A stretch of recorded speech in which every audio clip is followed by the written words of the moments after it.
When freedom of thought and freedom of expression abound, there is much controversy and much confusion. Yet it is from such controversial confusion that the simple facts of life emerge, attracting us with their eternal uniformity and harmony, and appealing forcibly to us with their invisible simplicity and truth. We are living in an age of freedom and mental conflict. Never were religious sects so numerous. Schools, philosophical, occult, and otherwise, abound, and each is eager for the perpetuation and dominance of its own explanation of the universe. The world is in a condition of mental ferment. Contradiction has reached the point of confusion, so that the earnest seeker for truth can find no solid rock of refuge in the opposing systems which are presented to him. He is thereby thrown back upon himself, upon those incontrovertible facts of his own being which are ever with him, which are indeed himself, his life. Controversy is arranged around hypotheses, not around facts. Fact is fixed and final. Hypothesis is variable and vanishing.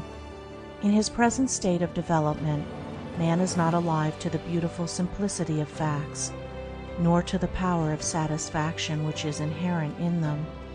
He does not perceive the intrinsic loveliness of truth, but must add something to it.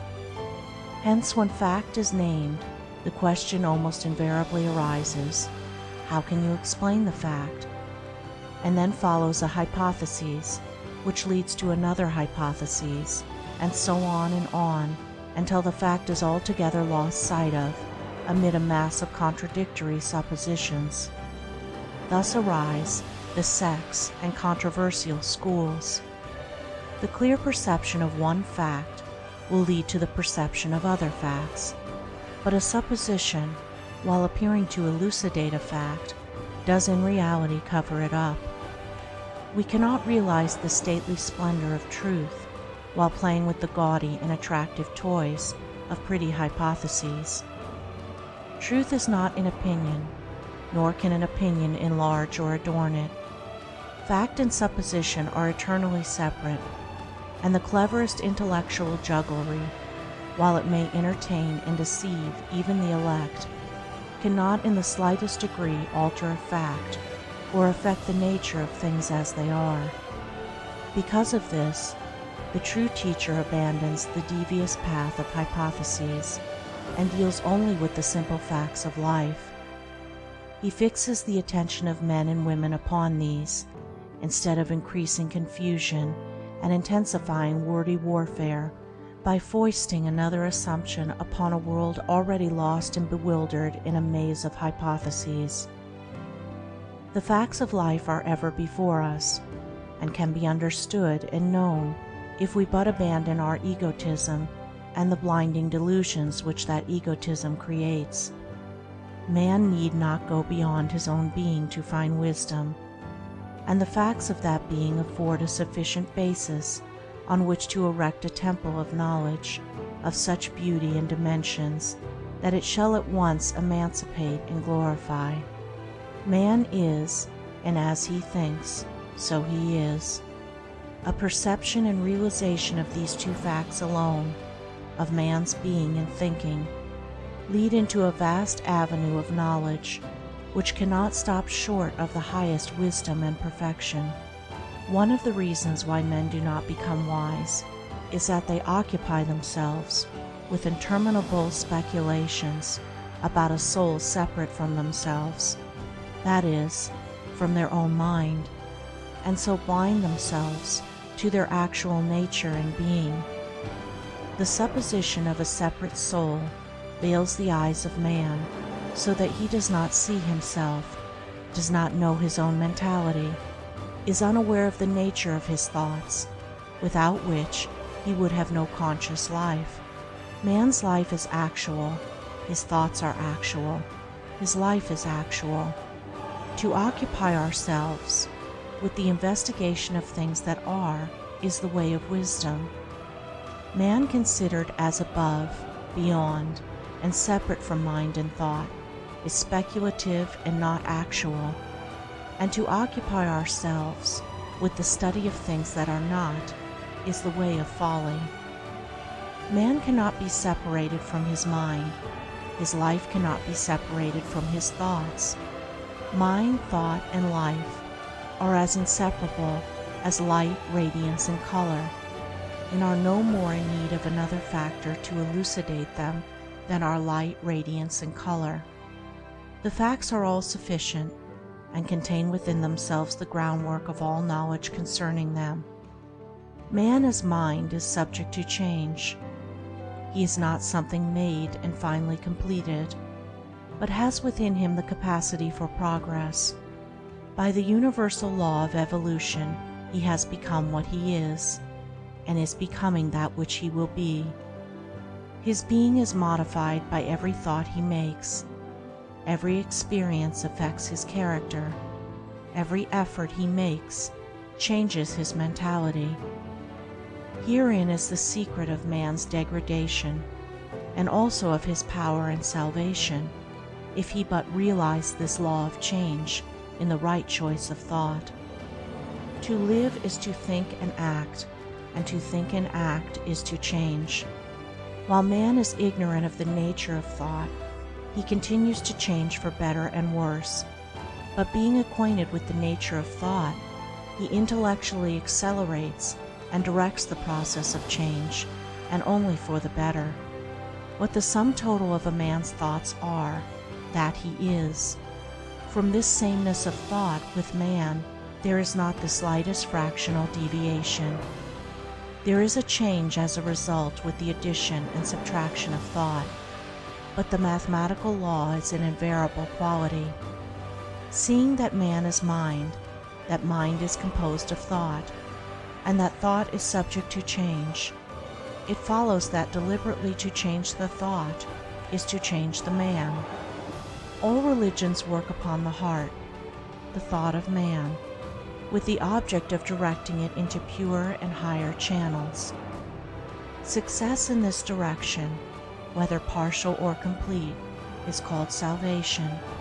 That is, deliverance from one kind of thought, one condition of mind, by the substitution of another thought, another condition.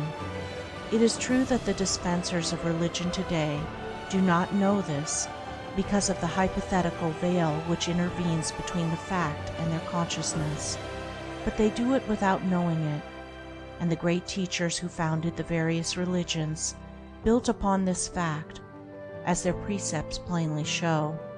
The chief things upon which these teachers lay such stress and so constantly reiterate, such as the purification of the heart, the thinking of right thoughts, the doing of good deeds, what are they but calls to a higher, nobler mode of thought-energizing forces, urging men and women to make an effort in the choosing of thoughts which shall lift them into realms of greater power, greater good, greater bliss.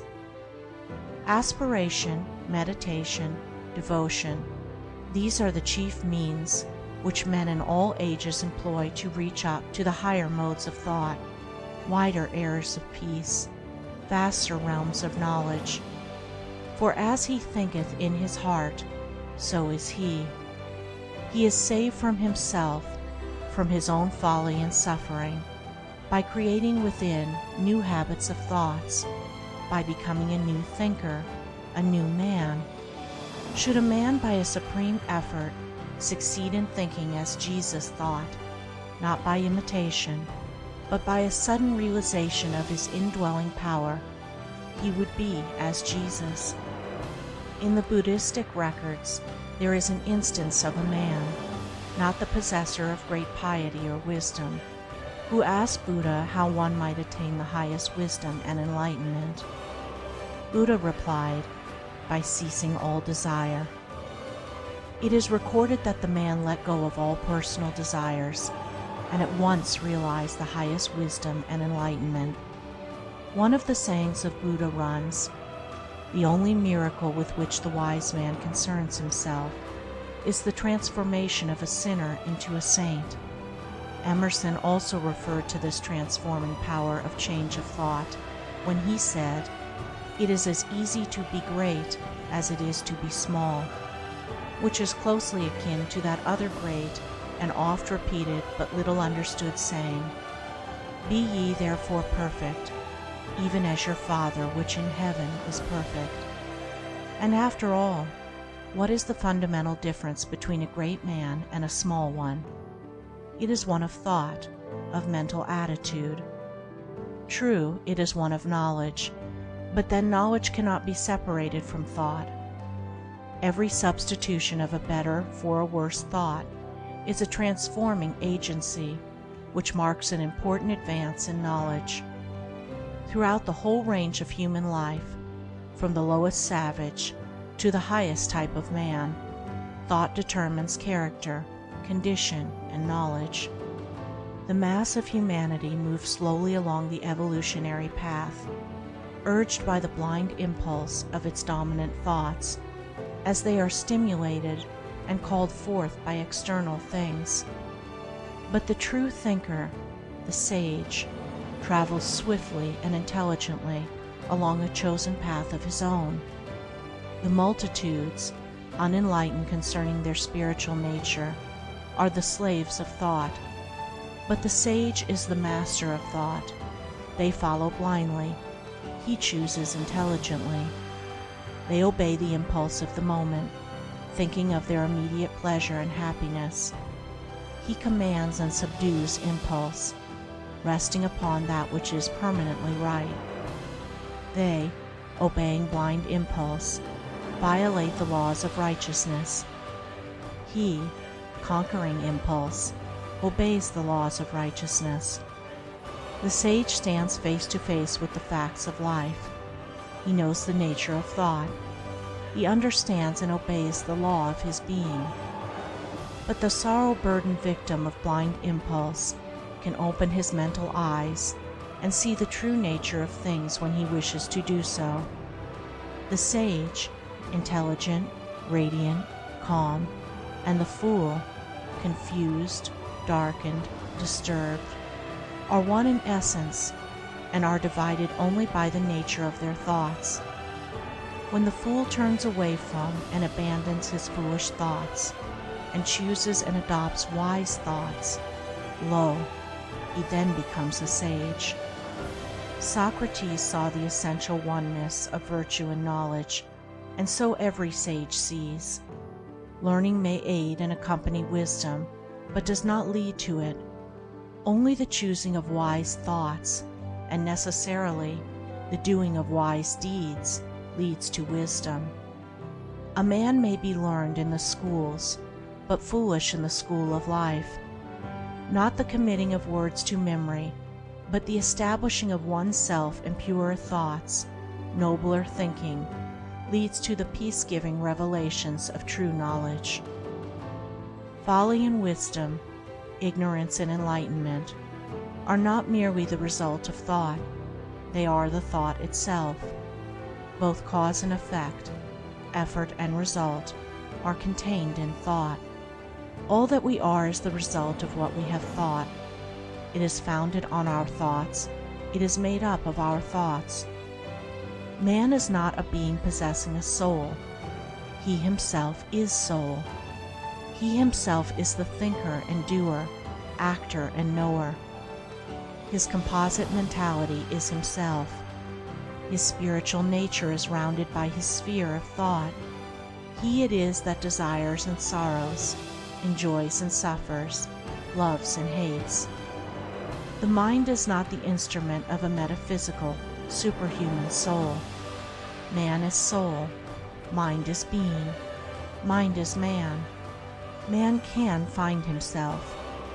He can see himself as he is.